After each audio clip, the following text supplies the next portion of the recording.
Delikado po ang balita na ito, mga kaistorya. Pinag-iingat po ang lahat, lalo na ang mga butante, dahil nabisto po ng kasalukuyang administrasyon na may ongoing operations ang China dito sa Pilipinas para maipanalo ang mga politikong gusto nilang mailuklok sa pwesto. Aba, talaga pong nakakabahala ang balita na yan, mga kaistorya. At ang totoo po, ay sinabi mismo yan, kinumpirma po yan ng isang senador at kinumpirma din po ng tauhan ni PBBM. Yan po ang mga balita at impormasyon na maihahatid ko sa inyo ngayon. Pakishare po at pakilike.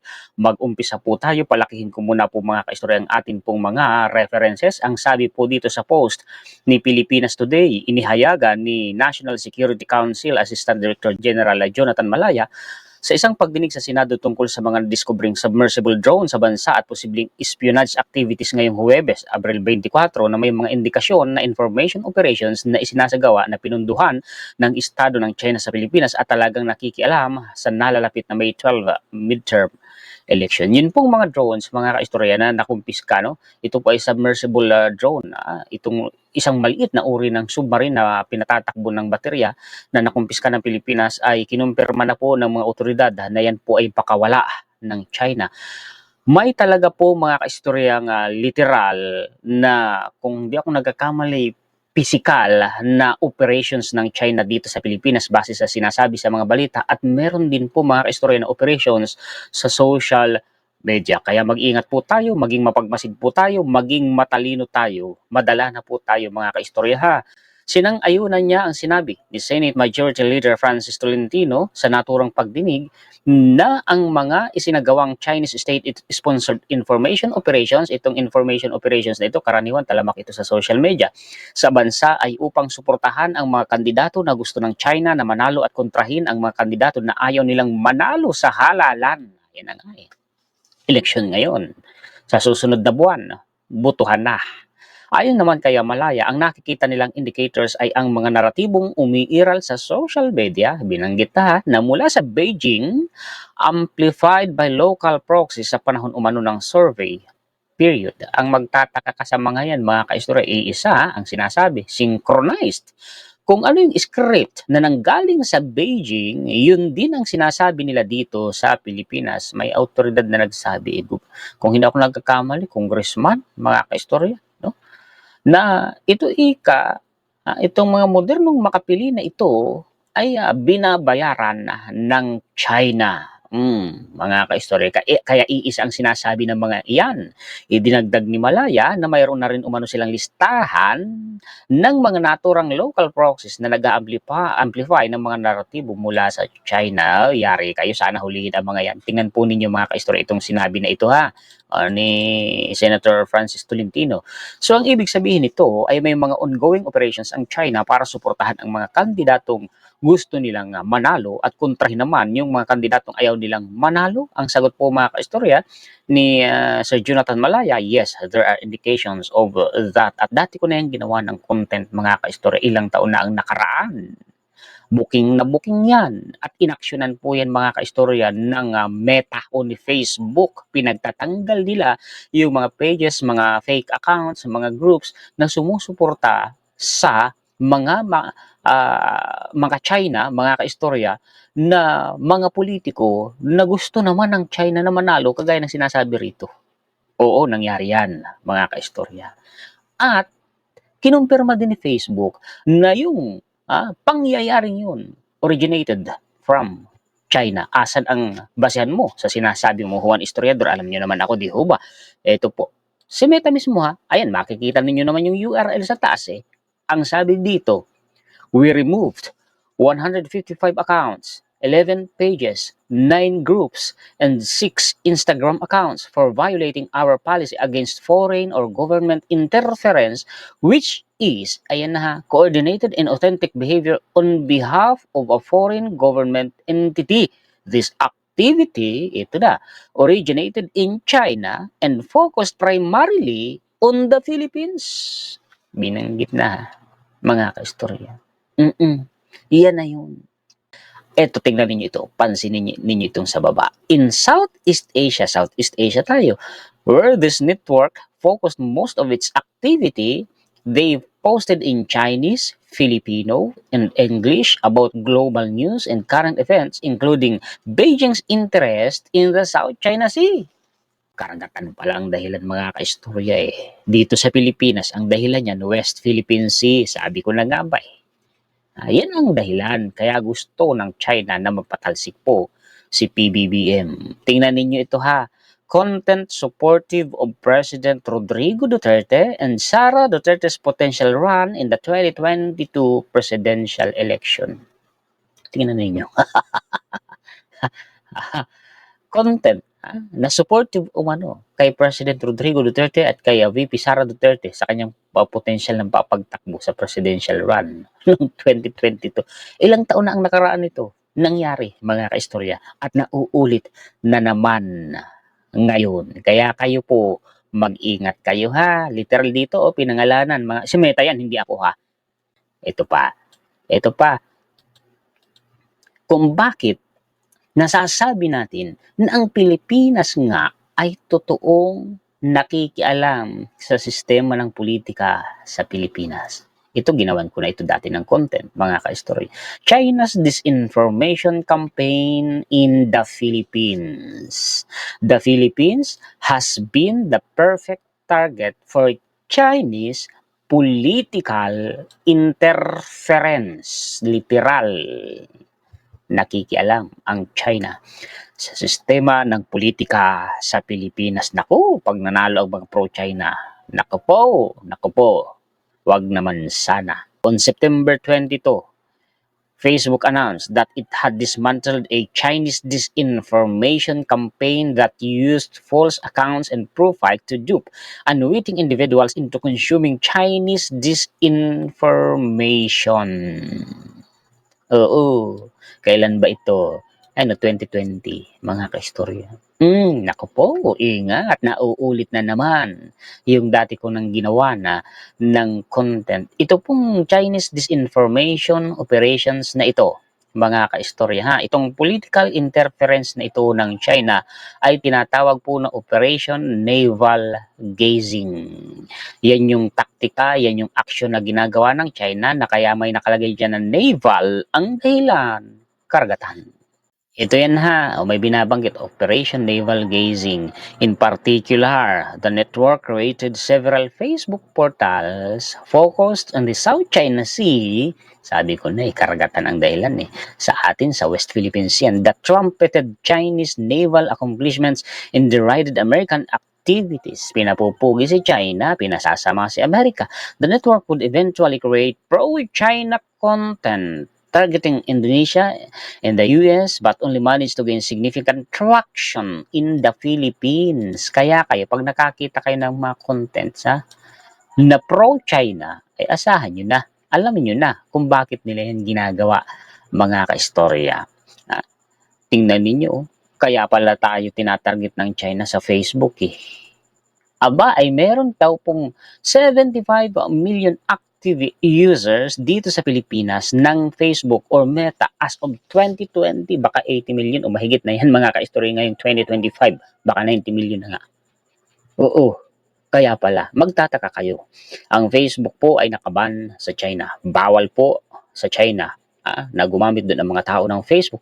Pero ang gobyerno nila gumagamit po ng Facebook para magpakalat ng kanilang disinformation campaign dito sa Pilipinas. Ang dami nilang ginagamit na mga mouthpieces, ang daming ginagamit na mga fake accounts, pages, etc. Ito po ang dahilan kung bakit pinili ni China ang Facebook para magpakalat ng kanilang mga fake news. Facebook dominance sa lahat kasi ng social media platforms dito sa Pilipinas, talagang dominante ang Facebook. As an information source, has already made this information a common feature of Philippine politics. It was critical to bolstering Rodrigo Duterte's presidential campaign in 2016. Nako pag Duterte camp at sa Facebook pala'y talamak yan, huwag na kayong magtaka. Since the election, this information has continued to be employed to defend Duterte's violent war on drugs, discredit critics, and undermine rival media outlets like Rappler and the ABS-CBN. Binabang ako, nagbabasa lang ako Pati nga po mga ka-istorya si Senator Amy Marcos binanggit dito. Kaya ako napatanong, pro-China din ba si Senator Amy Marcos? One Facebook group backing Amy Marcos attracted over 50,000 followers, and despite being active since January 2019, a group named Solid Sara Z Duterte 2022. Ayan, no? Binanggit silang dalawa. Mapapatanong ka na lang. Binanggit na naman, Operation Naval Gazing. Ayan dyan sa taas ha, itong hinailat ko po na ito. Tapos dito may mababasa ka. In particular, it will be fascinating to see whether President Duterte's vocal disdain for foreign meddling extend to his allies or whether his eye is solely reserved for foreign critics. Yet, it is a mistake to view China's activities only through the lens of Philippine politics. Facebook's exposure of Chinese influence operations illustrates a larger strategic evolution and constitute a direct challenge to both the U.S. and Philippine alliance and American defense. Makikita ninyo dyan yung alyansa ng Pilipinas at ng Amerika tinatarget po for disinformation or campaign or operation naval gazing ng China. Binanggit may mga pangalan binanggit. O sabihin nyo, fake news na naman ako. Ako po ay nagbabasa lang, mga kaistorya. Hindi po ako nagsasalita ng galing lang sa aking sarili. Kaya lang, ito ay ang gusto ng China, patalsikin ang kasalukuyang administrasyon. Hindi sila nagtagumpay. Iba't ibang klaseng taktika na ang ginamit nila. Ano ngayon naman, yung alternatibo nila, ito po yan. Having failed to either bully the Philippines into obedience or by its acquiescence, China has now embraced political interference. Sa Pilipinas yan, ito, hindi nadali sa pang-uuto. Paano naman nila mauuto ang presidente natin? Nakipag-usap na nga sa kanila, bumisita na nga sa China mismo, may round table pa. May black and white papers pa na pinirmahan. Pagkatapos, may pambubuli pang haras sila. Kakatapos pa lang mag-usap, binuli na agad ang mga Pilipino. Ay di natural, nag-pivot si PBBM sa Amerika. So hindi umubra yung taktika ng China na pang-uuto, no? Disinformation operations, mga fake news sa social media, di rin nagtagumpay. Yung mga alingas-ngas, yung mga ingay, yung mga panggugulo, di rin nagtagumpay. Eto na, ang alternatibo nila. Ang makialam sa politika ng Pilipinas as a means of decoupling the Philippines from US. Yun, kaya pala gusto rin nila na tayo po mga kaistorya kumalas Amerika. Ano yung gusto nila? Kumampi tayo sa kanila para mas madali nilang masakop ang West Philippine Sea, para mas mabilis nila tayong makontrol. Diba? Specifically, China has identified the political discord within the US-Philippine alliance as the partnership's greatest vulnerability and recognized social media as the ideal tool. Ang pinakamabisa ikang paraan, pinakamabisa ika na sangkap, no? Para gawin natin itong i-decoupling tayo o kaya isirain ang relasyon natin sa Amerika o kumalas tayo sa Amerika, ay gamitin natin ang social media. Aling social media? Ang Facebook. Kaya pag kayo po ay nakakakita na ng mga fake news, mga naratibo, na sinasabi ng mga tao sa Facebook, na sinisira po ang Amerika at ang Pilipinas, iba dyan, tinatakot pa ang mga Pilipino, binibrainwash ang mga Pilipino, alam nyo na kung anong dahilan. China umano ang may gawa niyan, with which to inflame this divide and achieve its strategic objectives. Ayun. Ano yung objectives nila? Ay, makamkam ng tuluyan West Philippine Sea. Makontrol ang Pilipinas. Kaya di na kayo magtataka mabuti lang iniimbestigahan ng gobyerno natin na mismong Chinese national pa naging mayor na pinagdududahang spy ng China. Ito dutanggi naman sila. Mga ka-istorya, hindi spy ng China. Pati ito pakikialam ng China sa politika ng Pilipinas. Todo tanggi ang China. Ito yan Itanggi man nila, naniniwala kayo sa kanila. Beijing's foreign minister dismissed on Thursday, April 24, accusations from a Philippine security executive that China is trying to covertly influence the upcoming May election. China follows the principle of non-interference in other countries' domestic affairs. Uy, di nga. We have no interest in interfering in the Philippine elections. Uy, di nga. Sabi po ni Foreign Ministry spokesperson Guo Jiakun.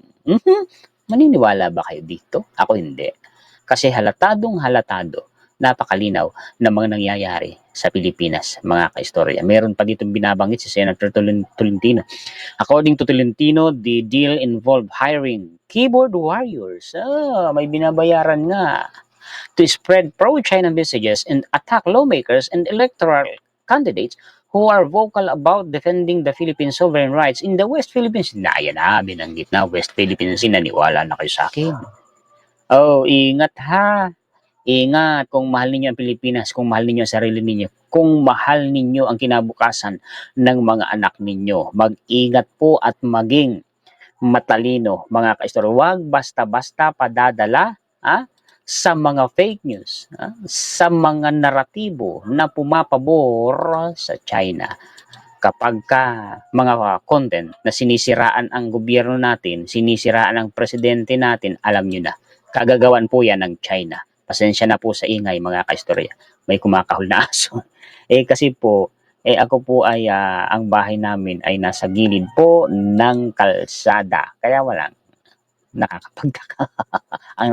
ang nakakapagtaka yung ginagawa ng mga pro-China. Mga Pilipino yan. Pero sinisira ang Pilipinas. Patalastas po sa mga naghahanap ng mga dekalidad, mura na hollow blocks, mga kastorya dyan sa bandang Butulan, sa iba, Kabanggan, Zambales, sa Siete Brillantes na po kayo bumili. Mas mura sila kaysa sa iba, kaya doble ang matitipid ninyo. Bakit doble? Kasi kapag sinabi po ninyo na nirefer kayo ni Juan Historiador, ay may discount po kayo sa kanila. Screenshot nyo na ang kanilang contact number at tawagan ninyo, mga kaistorya, sabihin ninyo nirefer po kayo. Nagkakaubusan dyan ng hollow blocks, paunahan dyan. Kaya ang ginagawa po ng iba, mga kaistorya, gagawin pa lang ng Siete Brillantes ay binabayaran nila para hindi sila maunahan. Ang kanilang exact location ay along Paitan Road, yung kalsada na papunta ng Taungtong Elementary School. Project 4, Barangay Batunlapok, Butulan, Zambales. Nabubulol na naman ako kanina. Sa bagay, madaling araw pa ako gumising. Alas 4 para lang mag-vlog at para hindi gaanong maingay. Salamat po sa mga solid istorya natin sa buong mundo. Mabuhay po kayong lahat. Shout out po sa inyong lahat. Salamat din sa mga bagong viewers natin. Kung gusto niyo ang ganitong klase ng content, maaari po kayong mag-subscribe. Pakipindutin na rin po ang notification bell. Muli ako po si Juan Historiador, ang tagakwento ng totoong istorya ng kasaysayan na nagmamalasakit sa kapwa ko Pilipino at nagmamahal sa bayang itong bansang Pilipinas. Nagpapasalamat po tayo higit sa lahat sa atin pong Panginoon.